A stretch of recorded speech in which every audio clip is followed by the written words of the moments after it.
Pelo sinal da Santa Cruz, livra-nos Deus, nosso Senhor, dos nossos inimigos.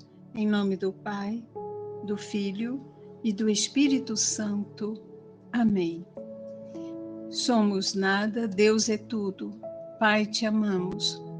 Continua a divina vontade, olhando em nossos olhos, escutando em nossos ouvidos, falando em nossas bocas, respirando em nossos respiros, circulando em nosso sangue, palpitando em nossos corações, amando e perdoando em nós, movendo em nossos movimentos, sofrendo em nossos sofrimentos, e nossas almas unidas à tua vontade, sejam os crucifixos viventes e imolados para a glória do Pai, orando em nós. E depois oferece-te a ti mesmo esta oração como nossa, para satisfazer-te pelas orações de todos e para dar ao Pai a glória que deveriam dar todas as criaturas. Amém. Luísa, pequena filha da divina vontade, continua em nosso meio, vivendo e difundindo o reino da divina vontade. Amém. Vem, santos anjos, toca a fronte de quem lê os escritos da serva de Deus, Luísa Picarreta, para selar em suas frontes o Espírito Santo e assim infundir neles a luz para que possam compreender as verdades e o bem que estes escritos contêm.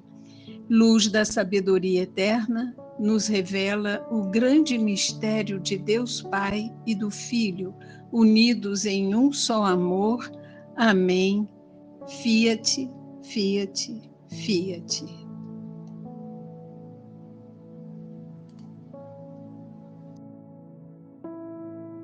Então, Pablo, posso começar a leitura? Com certeza, Eliane. Sim. Começamos. Continuamos com o volume número 11. Sim. Obrigado. Ok. 3 de março de 1912. Capítulo 7. Quem vive na divina vontade adquire o temperamento de Jesus e com ela todas as suas qualidades divinas, que serão como outras tantas músicas no céu. Essas almas são o propósito de todas as coisas que Jesus fez. Continuando em meu estado habitual, meu adorável Jesus veio e me disse: minha filha, quem faz a minha vontade perde o seu temperamento e adquire o meu. E assim, como há tanta música no temperamento que forma o paraíso dos bem-aventurados, ou seja, música é meu temperamento, música é bondade, música é santidade, música é beleza, poder, sabedoria, imensidão. E assim de todo o resto do meu ser, assim a alma, participando de todas as qualidades do meu temperamento, recebe em si toda a variedade dessas músicas, e conforme ela vai fazendo as menores ações, me faz uma música. E ao ouvi-la, eu sei imediatamente que é uma música que a alma tirou da minha vontade, isto é, do meu temperamento, e corro e vou ouvi-la. E gosto tanto que fico recriado e revigorado por todos os insultos que outras criaturas me fazem. Minha filha, o que será quando essas músicas passarem para o céu? Colocarei a alma diante de mim. Eu farei a minha música e ela fará a dela. Nos lançaremos em direção ao outro. O som de um será o eco do som do outro. As harmonias se fundirão, e em notas claras, todos os bem-aventurados saberão que esta alma nada mais é do que o fruto da minha vontade, um presságio da minha vontade, e todo o céu desfrutará um paraíso ainda maior. Essas são as almas a quem repito: se eu não tivesse criado o céu, eu o criaria só para vós, pois espalho o céu da minha vontade dentro delas e faço nelas as minhas verdadeiras imagens. E nestes céus vou vagando, me divertindo e brincando com eles.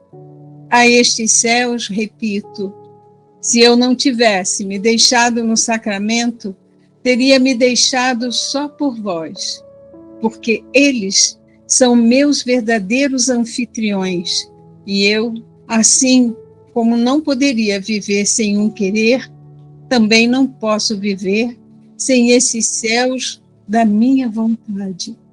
Pelo contrário, eles não são apenas meus verdadeiros anfitriões, mas o propósito do meu Calvário e da minha própria vida.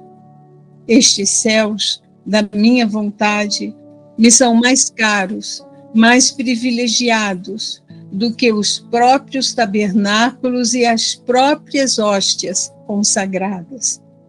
Porque na hóstia, com a consumação das espécies, termina a minha vida sacramental. E em vez disso, nestes céus de meu querer, a vida da minha vontade nunca acaba. Eu preciso de hóstias na terra e eles serão minhas hóstias eternas no céu. A estes céus do meu querer, acrescento: se não tivesse encarnado no seio de minha mãe, só por estas almas teria encarnado.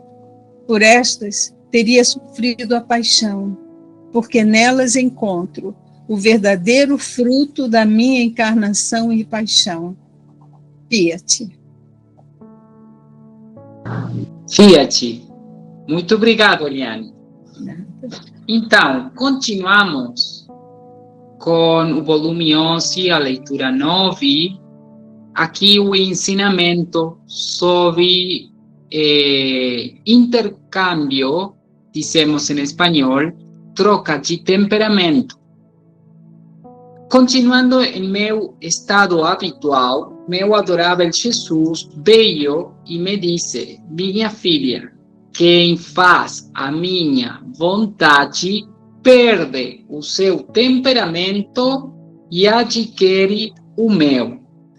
Viver na divina vontade é uma troca de vida.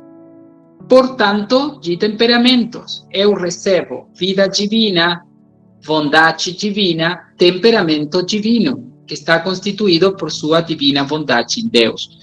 Entrego a Deus minha vida e meu temperamento humano junto com a minha vontade. Em Jesus, seu temperamento é constituído por os atributos divinos. Aqui no texto limos doçura, bondade, santidade, beleza, etc. É assim como há tanta música em meu temperamento, que forma o paraíso dos bem-aventurados. Ou seja, música é meu doce temperamento. Música é bondade. Música é santidade. Música é beleza, poder, sabedoria, imensidão e assim de todo o resto do meu ser. O temperamento de Jesus forma um paraíso para os bem-aventurados, onde eles se deliciam como pessoas que assistem a um concerto musical, que apreciam a harmonia da música, assim como desfrutam experimentando a harmonia do amor divino em doçura, santidade, beleza, poder, misericórdia, pureza de Deus. Já a alma que vive na divina bondade também forma um paraíso para os bem-aventurados que curtem a música harmoniosa e variada das inúmeras vidas divinas que surgem de cada ato onde se repete a vida de Jesus. Cada ato é um paraíso para Deus e para os bem-aventurados. Assim, a alma, participando de todas as qualidades do meu temperamento, recebe em si toda a variedade dessas músicas, E conforme ela vai fazendo as menores ações, enxugar, limpar, os atos cotidianos, me faz uma música. Conforme ela vai fazendo as menores ações, me faz uma música. E ao ouvi-la, eu sei imediatamente que é uma música que a alma tirou da minha vontade, isto é, do meu temperamento. E corro e vou a ouvi-la, e gosto tanto que fico recreado e revigorizado por todos os insultos que outras criaturas me fazem. Jesus é recriado, porque em cada ato ele se cria, colocando toda a vida divina completa. Mas agora, com uma nova manifestação que ele tira de si mesmo e encontrando neste ato o amor, a adoração, a glória, a reparação divina que toda a família humana deve dar, é recompensado. Minha filha, o que será quando essas músicas passarem para o céu? Colocarei a alma diante de mim e eu farei a minha música e ela fará a dela. Nos lançaremos em direção ao outro. O som de um será o eco do som do outro. As harmonias se vão confundir. E em notas claras todos os bem-aventurados saberão que esta alma nada mais é do que o fruto da minha bondade, um portento da minha bondade. E todo o céu desfrutará um paraíso ainda maior. No céu, Jesus e a alma tocarão a mesma música divina, porque viverão na mesma bondade divina. A música que brota de colocar em movimento os atributos divinos através da bondade divina, além da divindade, agora só a alma sabe fazer. Todos no céu gozarão de um paraíso maior, porque não só gozarão da glória essencial que os santos têm por possuírem Deus, mas também novas e contínuas glórias acidentais que surgem das novas manifestações divinas que Deus lhes permite gozar por meio dos atos das almas que vivem na bondade divina. Um batimento, um novo paraíso. A respiração, outro paraíso. Assim, contínuos paraísos para os bem-aventurados em nossos atos naturais. Estas são as almas a quem repito: se eu não tivesse criado o céu, eu o criaria só para vós, pois espalho o céu da minha bondade dentro delas e faço nelas as minhas verdadeiras imagens. E nestes céus vou vagando, me divertindo e brincando com eles. Essas almas são a finalidade do trabalho do obrar criador. Eles não haviam nascido e já, na vontade eterna, o Pai havia pensado nelas o mundo para Jesus. Elas são o céu de Deus na terra, porque contém a vontade divina, que é o céu da Trindade. E são verdadeiras imagens de Jesus, porque não tem apenas humanidade, mas também divindade por participação. A estes céus, repito, se eu não tivesse me deixado no sacramento, teria me deixado só por vós. Pode ver nada. Elas são minhas verdadeiras. Eliane, você poderia tirar o seu som, por favor? Perdão, olha aí. Eliane, pode retirar o seu som, Eliane? Obrigada. Pablo, continua. Sim, continuo. A estes céus, repito, se eu não tivesse me deixado no sacramento, teria me deixado só por vós, porque elas são minhas verdadeiras hóstias.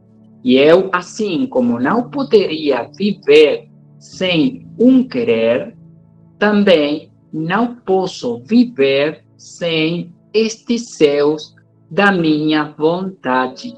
Pelo contrário, elas não são apenas minhas verdadeiras hóstias, são meu calvário e minha própria vida. A finalidade da obra redentora é salvar o reino da vida divina nessas almas que viverão na divina vontade. Jesus ficou nas hóstias sacramentais para formar as hóstias de carne e osso, que serão as almas que viverão na vontade divina. Assim como na hóstia Jesus está realmente presente em corpo, sangue, alma e divindade, agora sua vida divina está realmente operante nessas almas que vivem na bondade divina. Estas almas não são apenas as suas hóstias vivas, mas também o seu calvário, onde ele repete a sua paixão e toda a sua vida. São Leão Magno diz: a nossa participação no corpo e no sangue de Cristo não tem outro objetivo senão transformar-nos naquele que recebemos, o efeito próprio. Transformar-nos naquele que recebemos. Recebemos Jesus para transformar-nos em Jesus. Fazer-nos revestir em tudo, no corpo, na alma, daquele em quem morremos. Somos sepultados e nós ressuscitamos. Estes céus da minha vontade, continua Jesus, me são mais caros, mais privilegiados do que os próprios tabernáculos e as próprias hóstias consagradas. Porque na hóstia, com a consumação das espécies, termina minha vida sacramental. E em vez disso, nestes céus de meu querer, a vida da minha vontade nunca acaba, é eterna. É preciso de hóstias na terra, e eles serão minhas hóstias. Eu preciso de hóstias na terra, e eles serão minhas hóstias eternas no céu. as hóstias pessoais lhes são mais caras do que as hóstias sacramentais, porque estas últimas são símbolo e prefiguração daquelas.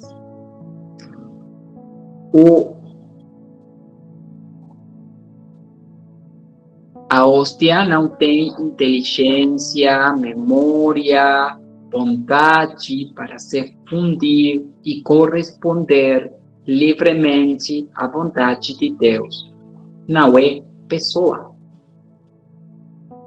Por outro lado, a alma, em cada ato, permite que a bondade divina consagre nela sua eterna vida divina. Diferentemente da hóstia sacramental, em que a vida eucarística acaba sendo consumida como espécie de pão e vinho, na alma, a vida divina que a divina vontade consagra permanece enquanto a alma não sai.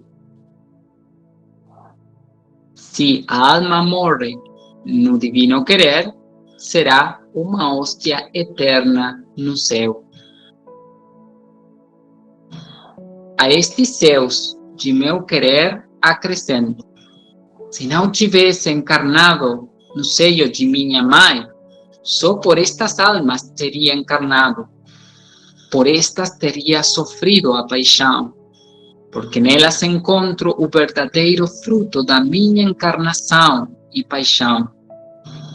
Por estas almas Jesus encarnou, morreu e ressuscitou. Ele veio para refazer e reparar completamente suas vidas e nos a bondade suprema, para terem céus onde reina vínculo, religação, fazer uma nova ligação, né, com a bondade suprema em cada ato.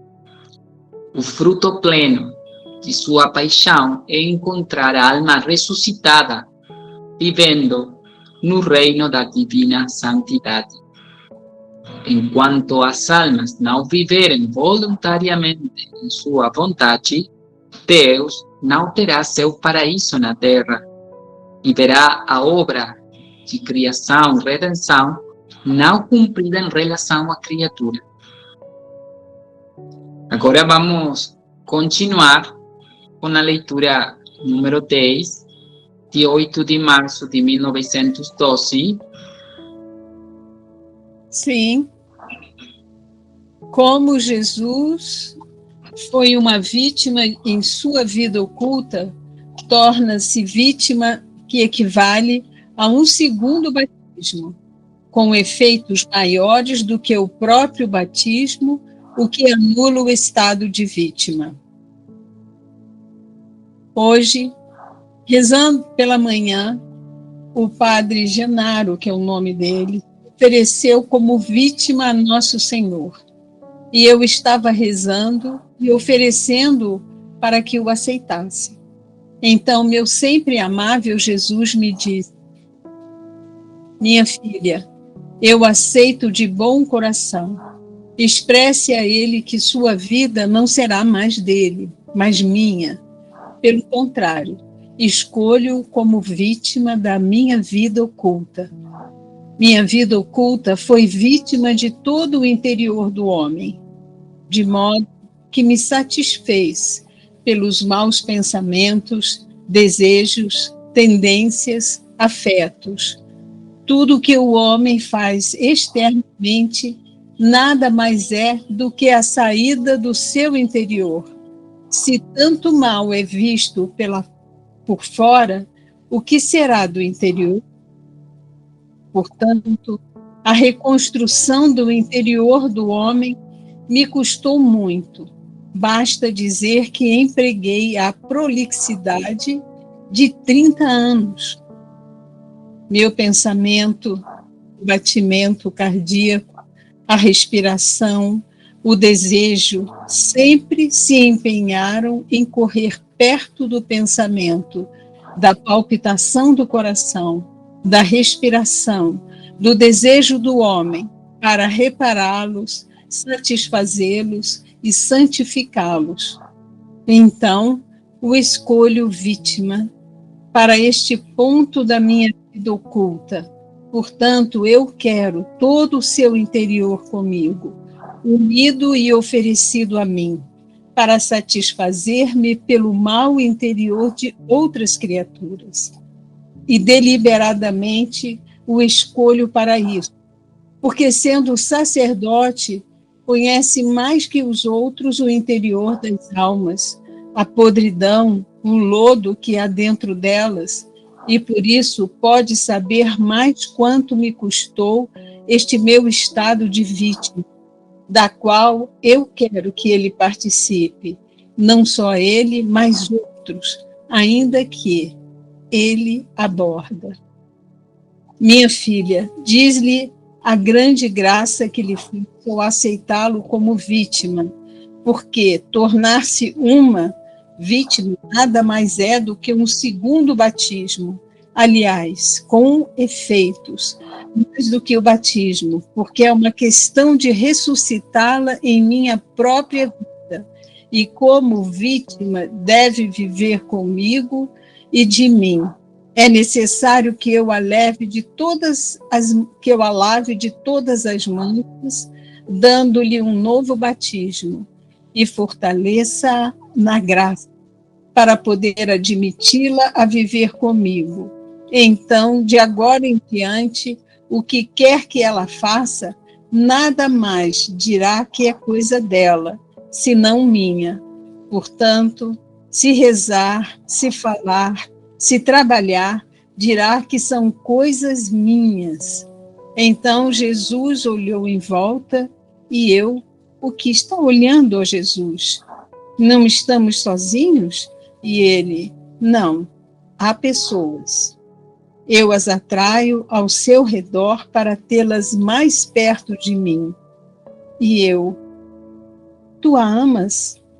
E ele, sim, mas gostaria que fossem mais desenvoltas, mais confiantes, mais ousadas, mais íntimas de mim, sem pensar em si mesmas, porque devem saber que as vítimas não são mais donas de si mesmas. Caso contrário, anulam o estado de vítima. Então, sentindo-me um pouco mal, disse: Jesus, deixa-me morrer de tuberculose. Depressa, depressa. Deixa-me ir. Leva-me contigo. E Jesus, não me deixes ver que continuas infeliz. Se não sofro, sim, morrerás de tuberculose. Falta um pouco mais. E se tu não morreres de consumo corporal, morrerás de consumo de amor. Ah, nunca saias da minha vontade, pois minha vontade será o teu paraíso. Na verdade, o paraíso do meu querer. Quantos dias ficares na terra, eu te darei tantos outros paraísos no céu. Fiat. Fiat. Obrigado. Nada. Começa escrevendo hoje pela manhã provavelmente o padre Genaro Bracale, como prova testemunhal, se ofereceu como vítima a Nosso Senhor. E eu estava rezando e oferecendo para que o aceitasse. Então, meu sempre amável Jesus me disse: minha filha, eu aceito de bom coração. Expresse a ele que sua vida não será mais dele, mas minha. Pelo contrário, escolheu como vítima da minha vida oculta. Neste capítulo, o padre se oferece como alma vítima e Luísa reza para que Jesus o aceite. As almas vítimas são aquelas que desarmam a justiça divina, recebendo o castigo que Deus lhes quer enviar e obtendo misericórdia para as almas. Jesus diz-lhe que aceita a oferta de bom coração e que expressa ao sacerdote que a sua vida já não será sua, mas não poderá dispor dela.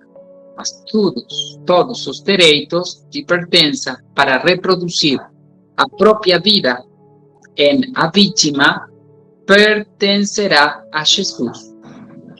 Por sua vez, escolhe como vítima da vida oculta para expiar os pecados do homem.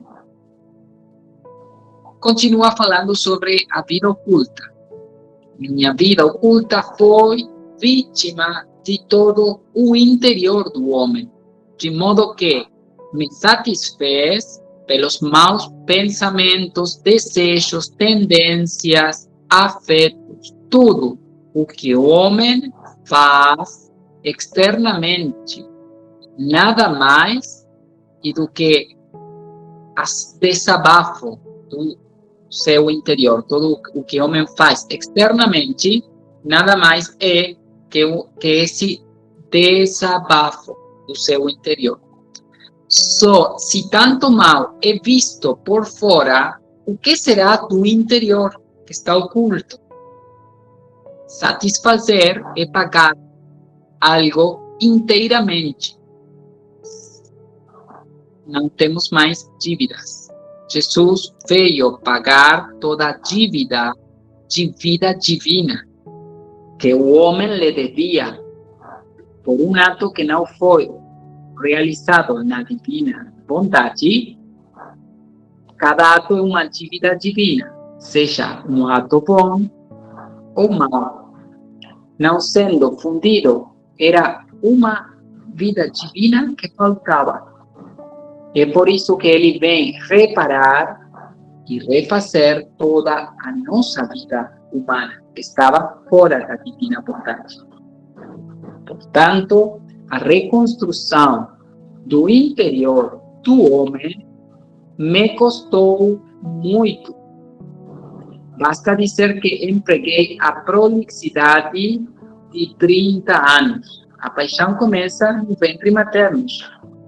Meu pensamento, meu batimento cardíaco, a respiração, o desejo, sempre se empenhara em correr perto do pensamento, da palpitação do coração, da respiração, do desejo do homem, para repará-los, satisfazê-los e santificá-los.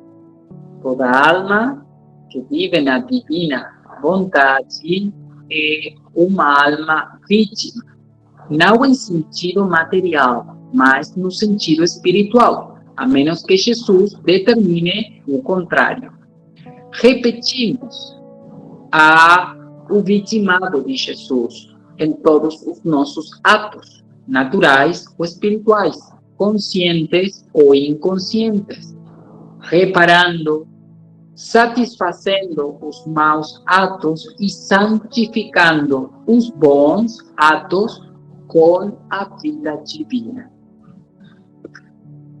Então, eu escolho vítima para este ponto da minha vida oculta. Portanto, eu quero todo o seu interior comigo, unido e oferecido a mim, para satisfazer-me pelo mal interior de outras criaturas.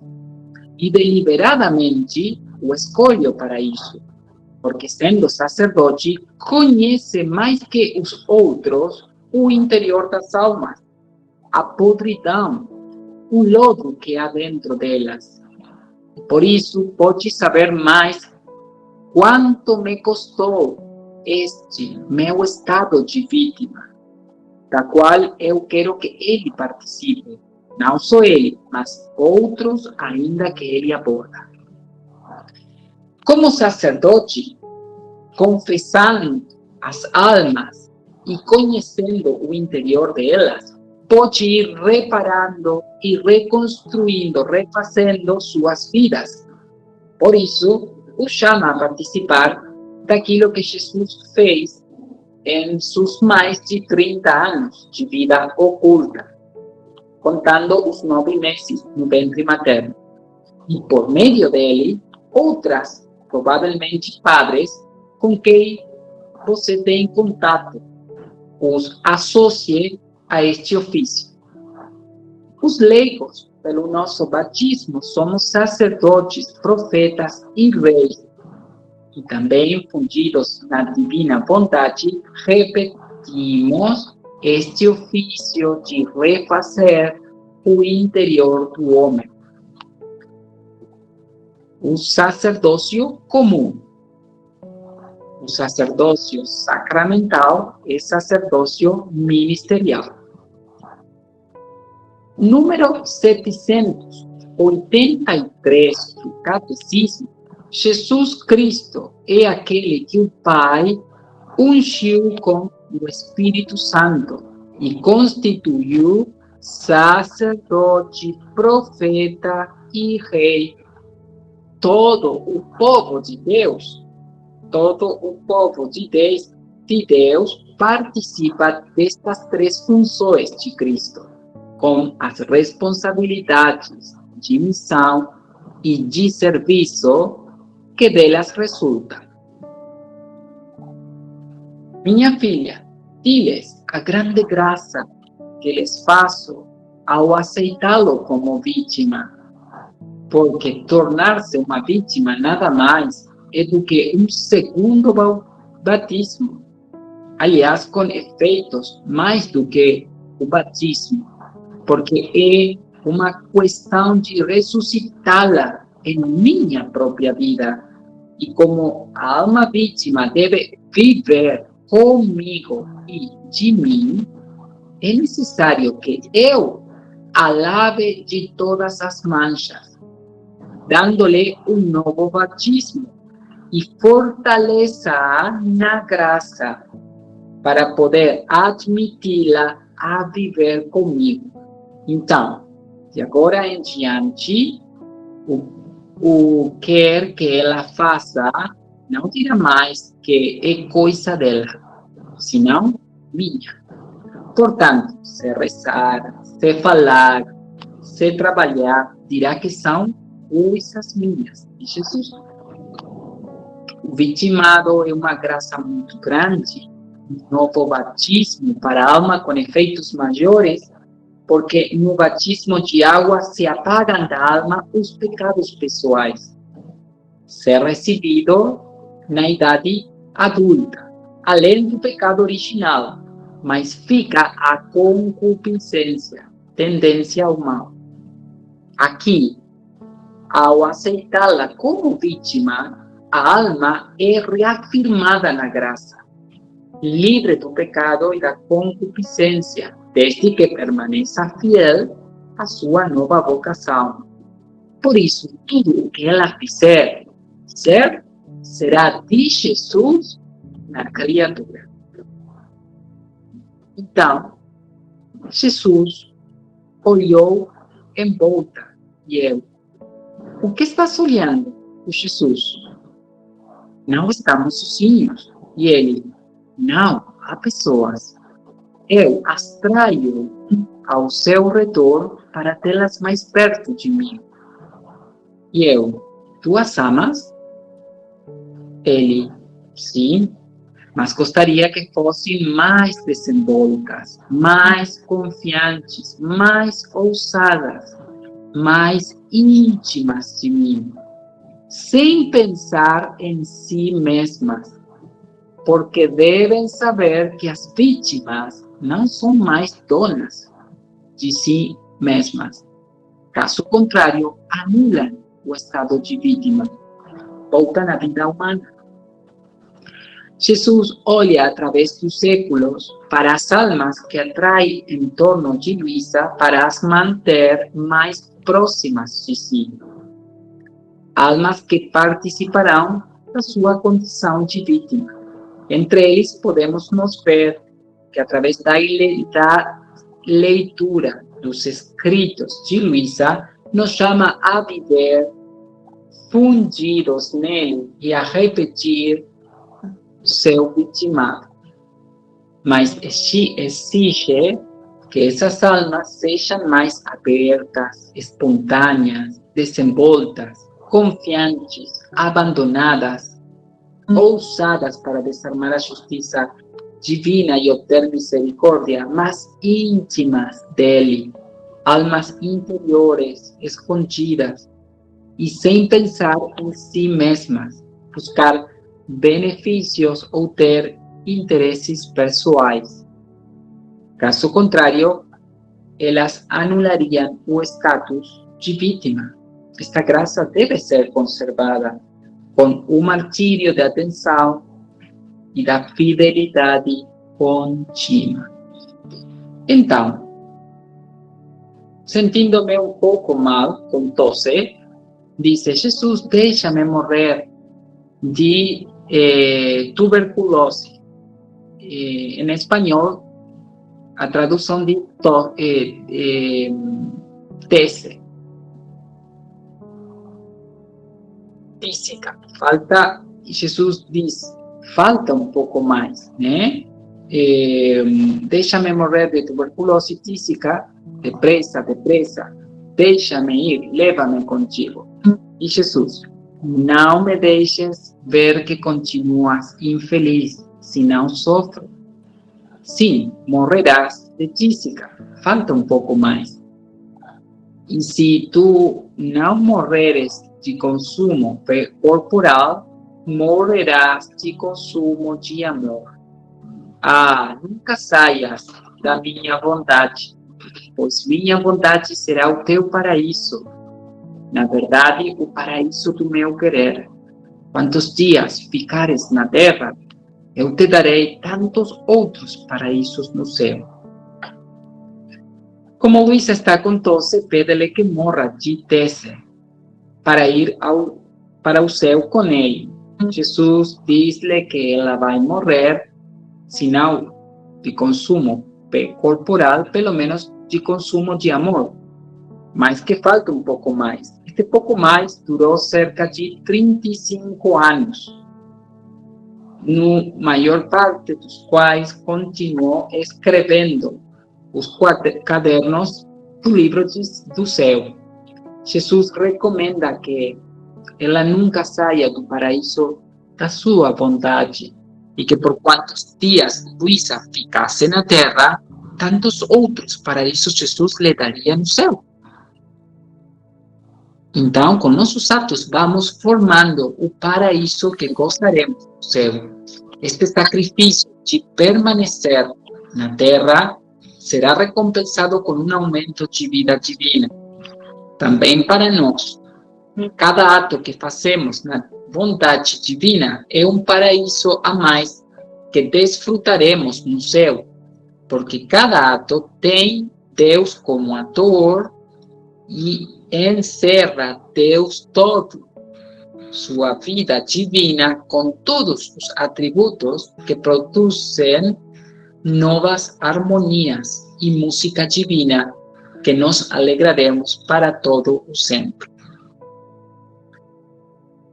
Agora, vamos a ler a leitura 11 de nosso volume número 11, que é a última que vamos a ler deste volume nesta noite, que continua falando sobre os efeitos da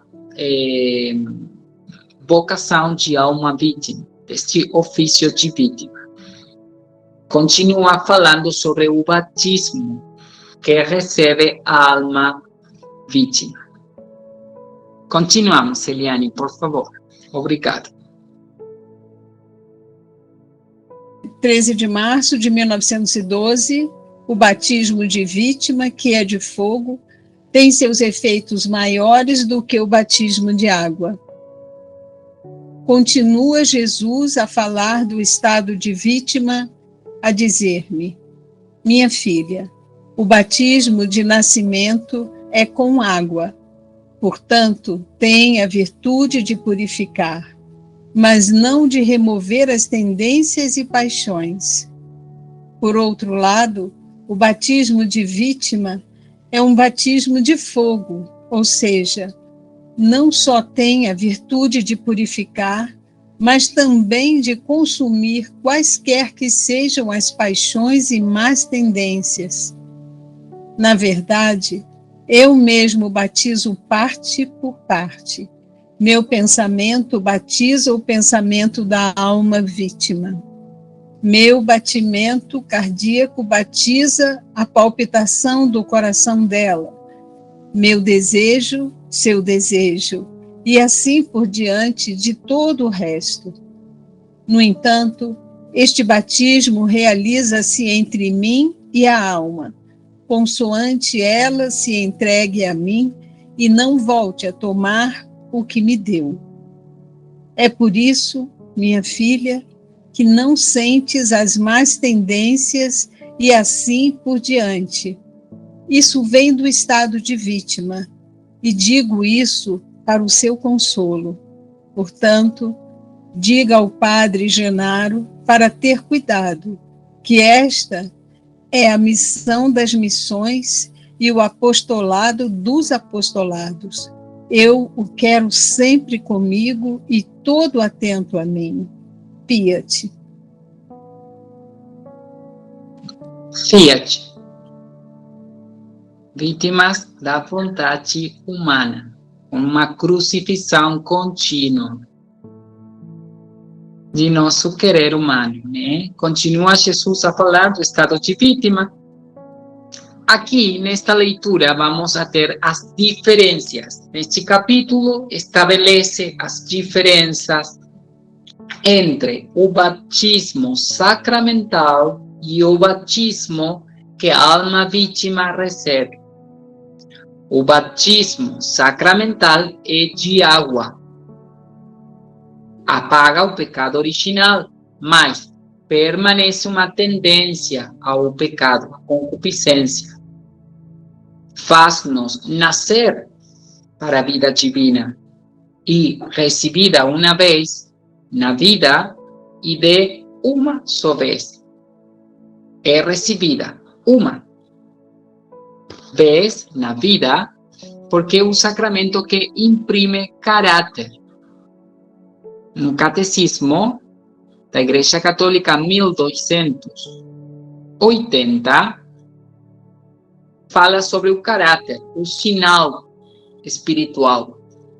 O batismo imprime na alma um sinal espiritual indelével, o caráter, que consagra o batizado para o culto da religião cristã. Por causa do caráter, o batismo não pode ser repetido. 1263, pelo batismo, todos os pecados são perdoados, o pecado original e todos os pecados pessoais, bem como todas as penas devidas ao pecado. 1264, no batizado permanecem, no entanto, certas consequências temporais do pecado, como os sofrimentos, a doença, a morte ou as fragilidades inerentes à vida, como as fraquezas de caráter, etc. Assim como uma inclinação para o pecado, que a tradição chama concupiscência, ou metaforicamente a isca, ou aguilhão do pecado. Em latim, fomes peccati, deixada para os nossos combates. A concupiscência não pode fazer mal àqueles que, não consentindo nela, resistem corajosamente pela graça de Cristo. Bem, pelo contrário, aquele que tiver combatido segundo as regras será coroado. 2 de Timoteo 2:5. Aquele que tiver combatido segundo as regras será coroado. Agora, o batismo da alma vítima é de fogo, pela ação santificadora do Espírito Santo, pela consumação no amor divino. Não só purifica de qualquer pecado pessoal, mas também consome qualquer paixão ou má tendência ou concupiscência. confirma a alma na graça.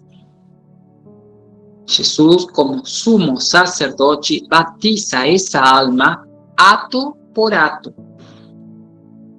Com seus pensamentos, ele batiza os pensamentos da criatura. Com suas palavras, as palavras da criatura. Não há intermediação de ministros. Ocorre entre Jesus e a criatura, enquanto a criatura não retirar a bondade humana que foi dada para Jesus. O ofício da alma vítima é a missão que dá vida e sustenta todas as missões, assim como o apostolado que fecunda todos os outros apostolados que se desenvolvem, se desenvolverão e se desenvolverão. Se desenvolveram e se desenvolverão. Por isso, o capítulo termina com a recomendação de Jesus de que quer o sacerdote sempre consigo e atento todo a ele, para que possa corresponder ao ofício da alma vítima. Fiat. Agora, vamos passar ao nosso volume número 2 e continuar com a leitura, número 4. Volume 2, capítulo 4, 14 de março de 1899. Outros flagelos preparados, em particular uma misteriosa estrela gigante que contém em si escuridão, fogo e sangue. E o outro tópico é a dor e as lágrimas de Jesus que fazem Luísa desejar o sofrimento e os castigos para poupar os homens. Esta manhã, o meu docíssimo Jesus, transportando-me com ele, fazia-me ver a multiplicidade dos pecados que se cometem, e era tais e tantos que é impossível descrevê-los. Via também no ar uma estrela de tamanho desmesurado, e em sua circunferência continha fogo escuro e sangue. Infundia tal temor e espanto ao olhá-la, que parecia que fosse menor mal a morte do que viver em tempos tão tristes. Em outros lugares se viam os vulcões, que abrindo outras tantas crateras deviam inundar até os povos vizinhos. Viam-se também gentes sectárias que iriam favorecendo os incêndios, etc. Enquanto isso via, meu amável, porém aflito, Jesus me disse: viste o quanto me ofendem e o que tenho preparado? Eu me retiro do homem. E enquanto isso dizia, nos retiramos os dois no leito, e via que neste retirar-se de Jesus, os homens se entregavam às mais más ações, mais homicídios. Em uma palavra, me parecia ver gente contra gente. Quando nos retiramos,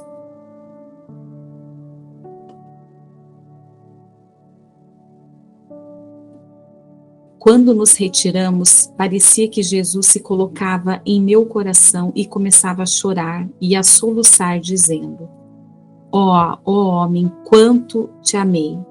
Se você soubesse o quanto me dói ter que puni-lo, mas a isto me obriga minha justiça. Ó homem, quanto choro e me dói sua sorte. Depois dava desabafo ao pranto e de novo repetia as palavras. Quem pode dizer a dor, o temor, o tormento que se fazia em minha alma, especialmente ao ver Jesus tão aflito e chorando? Quanto mais podia, escondia minha dor, e para o consolar dizia-lhe: ó Senhor, peço que nunca castigues os homens. Esposo santo, não chores, tal como fizestes outras vezes, assim farás agora. Derramarás em mim, far-me-ás sofrer a mim, e assim tua justiça não te obrigará a castigar as nações. E Jesus continuava chorando e eu repetia: mas escuta-me um pouco, não me pusestes nesta cama para que seja vítima pelos demais? Por acaso não estou disposta a sofrer as outras vezes para evitar os castigos das criaturas? Por que agora não queres me fazer caso? Mas com todas as minhas pobres palavras, Jesus não se acalmava de chorar. Então, não podendo resistir mais, também rompi em pranto, dizendo: Senhor, se tua intenção é punir aos homens, não me dá o ânimo ver sofrer tanto as criaturas. Por isso, se verdadeiramente queres mandar os flagelos, e meus pecados não me fazem merecer mais o sofrer em lugar dos demais, quero ir ao céu. Não quero mais estar sobre esta terra. Depois veio o confessor e, tendo-me chamado à obediência, Jesus retirou-se e assim terminou. Na manhã seguinte, continuava a ver Jesus retraído em meu coração e via que as pessoas vinham até dentro de meu peito e o pisavam, o colocavam sob os pés. Eu fazia o quanto podia para libertá-lo, e Jesus, dirigindo-se a mim, me disse: Vês até onde vai a ingratidão dos homens? Eles mesmos me obrigam a castigá-los, sem que possa fazer de outra maneira. E tu, minha querida, depois de me teres visto sofrer tanto, te sejam mais queridas as cruzes e sinta como deleites as penas. Fiat. Fiat. Muito obrigado. Aqui, nesta leitura número 4, Jesus faz ver uma multiplicidade de pecados. Impossível descrevê-los todos e os castigos preparados. Alguns vêm da natureza, como os vulsões, e a estrela que vem do céu. Também, para alguns, a estrela é símbolo do comunismo, né? Outros, da mão do homem, através de grupos sectários. Jesus lhe diz: você viu o quanto eles me ofendem? E o que eu preparei, eu me afasto do homem. Este é o pior castigo. Afaste-se do homem e deixe a humanidade livre para exercer a sua própria vontade, pois a vontade humana é vencida e homicida. No segundo livro de Samuel, diante do pecado de Davi, ao fazer um censo para contar a população, o rei Davi prefere cair nas mãos de Deus do que nas mãos dos homens. Segunda Samuel 24:12. Vai e disse a Davi: assim fala o Senhor, proponho-te três coisas, escolha e eu o executarei. Gad foi até Davi e trouxe-lhe a notícia, dizendo: o que você prefere, suportar 3 anos de fome em seu país ou fugir 3 meses antes da perseguição de seu inimigo, o que acha 3 dias de peste em seu território? Pense e veja bem agora o que devo responder àquele que me enviou. Davi disse a Gad: estou em sérios problemas. Antes caigamos nas mãos do Senhor, porque a sua misericórdia é grande, antes que caiamos nas mãos dos homens. Cair nas mãos de Deus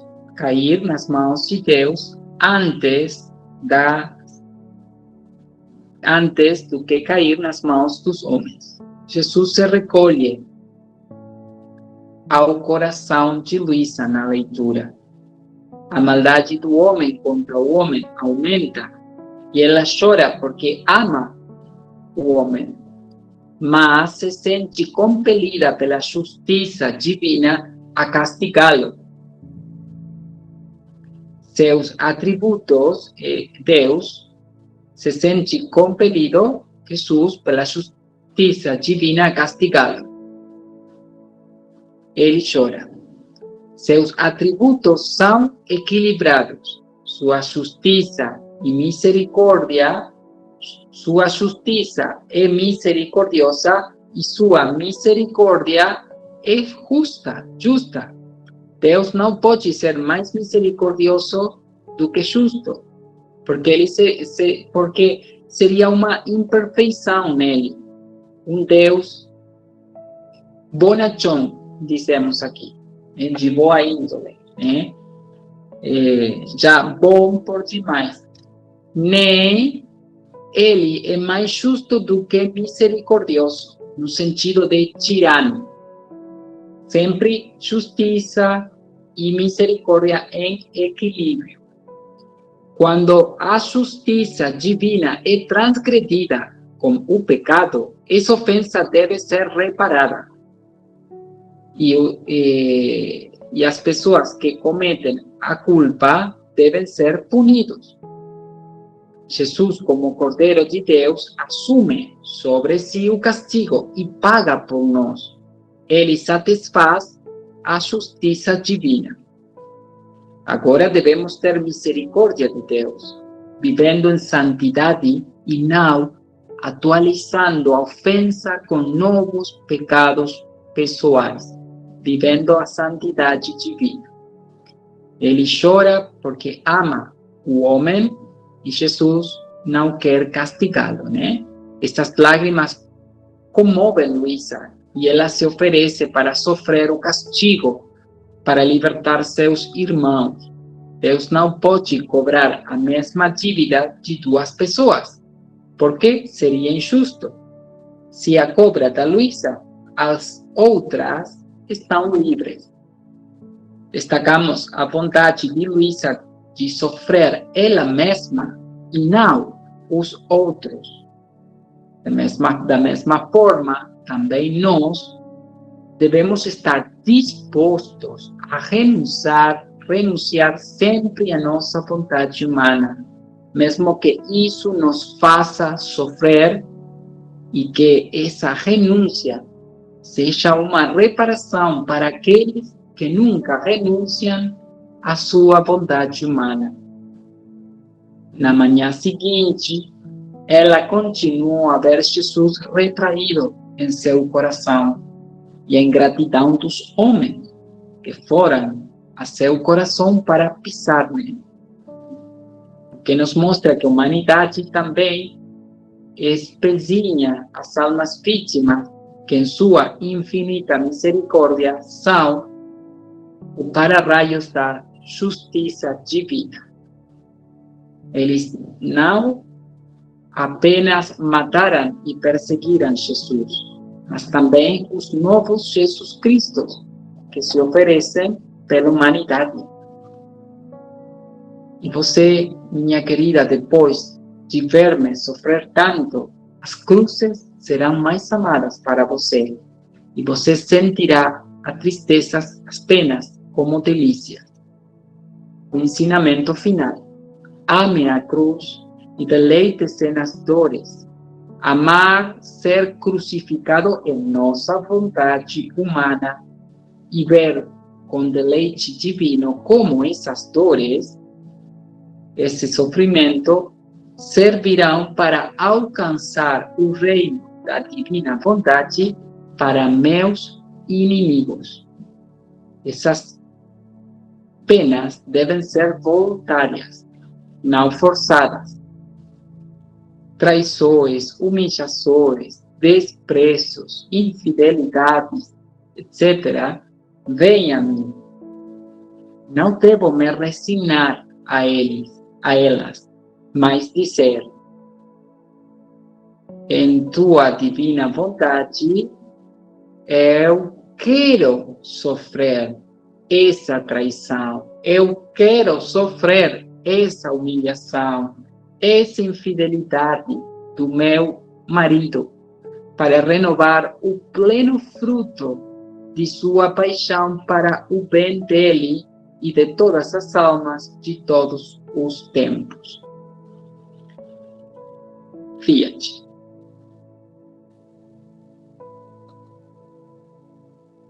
Vamos à bênção, então. Em nome do Pai, do Filho e do Espírito Santo. Amém. Quero abençoar-te com a mesma bênção com que Jesus abençoou a sua Mãe Santíssima antes de começar sua paixão. Portanto, por mediação e por intercessão da Santíssima Virgem Maria, Mãe e Rainha da Divina Vontade, abençoo-te para imprimir em ti o triplo selo das três divinas pessoas, para que ressurjas do teu decaimento e vivas do divino querer. Esta bênção, em nome do Pai, comunique e imprima na tua vontade a sua potência, fazendo de novo soberana de tudo. Em nome do Filho, Jesus Cristo, comunique e imprime na tua inteligência a sua sabedoria. Em nome do Espírito Santo, comunique e imprima na tua memória o seu amor, que as forças da alma e do corpo voltem a ti. Que sejas curado de toda a doença espiritual e corporal. Que a tua alma receba a riqueza e a beleza de todo o bem e virtude. Para te rodear de defesa contra o demônio, o mundo e a carne, o Jesus abençoou todas as coisas que ele criou, para que tu as recebas abençoadas por ele. Abençoa-te a luz, o ar, a água, o fogo, o alimento, tudo para que fiques como submerso e coberto com estas bênçãos. Junto com Jesus, abençoa o teu coração, a mente, os olhos, os ouvidos, o nariz, a boca, as mãos, os pés, as entranhas, a respiração, todo o movimento. Abençoa-te para te ajudar. Abençoa-te para te defender. Abençoa-te para te perdoar. Abençoa-te para libertar de todo mal. Abençoa-te para consolar. Abençoa-te para que sejas santo. Abençoa-te, portanto, em nome do Pai, do Filho e do Espírito Santo. Amém.